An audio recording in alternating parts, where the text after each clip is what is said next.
আসসালামু আলাইকুম। আমি নওশিন জাহান। আমার দেশে বিদেশে অবস্থানরত ভাই বোনেরা সকলে কেমন আছেন? আশা করি ভালো আছেন।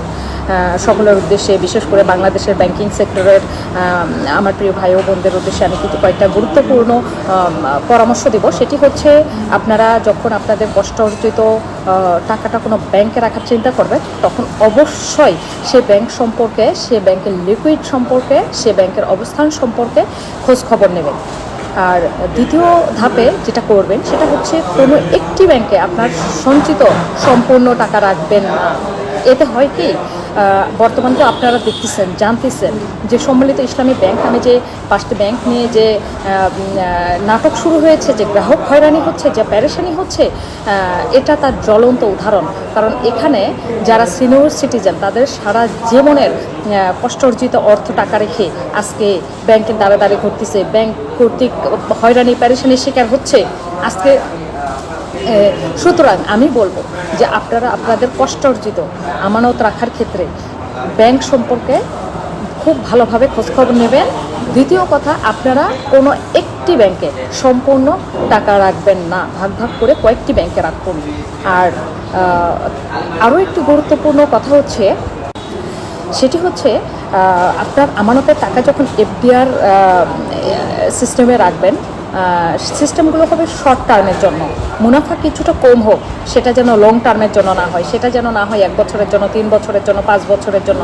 আপনারা চেষ্টা করবেন 3 মাসের জন্য রাখা।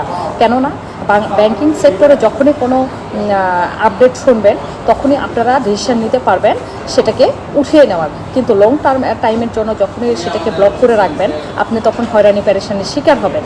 সুতরাং আমার প্রিয় ভাই ও বোনেরা, ব্যাংকিং সেক্টরে যে অরাজকতা, যে হয়রানি প্যারেশানি চলতেছে, সম্মিলিত ইসলামী ব্যাংক নামে সেগুলোকে যে প্রাইভেট ব্যাংক থেকে সরকারিকরণ করা হইল, সরকারিকরণের যে নাটক খেলা হইল, এই নাটকের এখনও শেষ হয়নি। এই নাটকের শেষ কোথায় আমরা জানি না।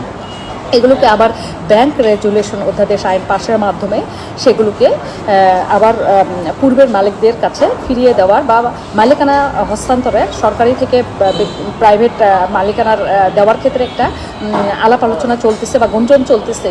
যদি এটাই সত্যি হয়, তাহলে এই যে সরকারিকরণ মার্জ করা, এই খেলার পেছনে কে দায়ী ছিল? সুতরাং এই খেলা বন্ধ করেন, বাংলাদেশের অর্থনীতিকে চাঙ্গা করেন, বাংলাদেশের সাধারণ মানুষদের ইমোশন নিয়ে খেলা বন্ধ করেন, বাংলাদেশের সাধারণ মানুষদের বিশ্বাস নিয়ে খেলা বন্ধ করুন। নয়তো আপনাদের সামনে আপনারা যে শাসকই হন, আপনারা স্বৈরাচার শাসকে পরিণত হবেন। এবং আমার প্রিয় ভাই ও বোনেরা, আপনারা ব্যাংকে টাকা রাখার ক্ষেত্রে অবশ্যই, আমি আবারও রিপিট করতেছি, ব্যাংকের অবস্থান, ব্যাংকের লিকুইড অবস্থান এবং লং টার্মের জন্য টাকা রাখবেন না। এগুলো খুবই গুরুত্বপূর্ণ এবং আপনারা বিশেষ বিবেচনা এগুলো চিন্তা করে দেখতে পারেন। সকলে ভালো থাকবেন, সুস্থ থাকবেন। আসসালামু আলাইকুম।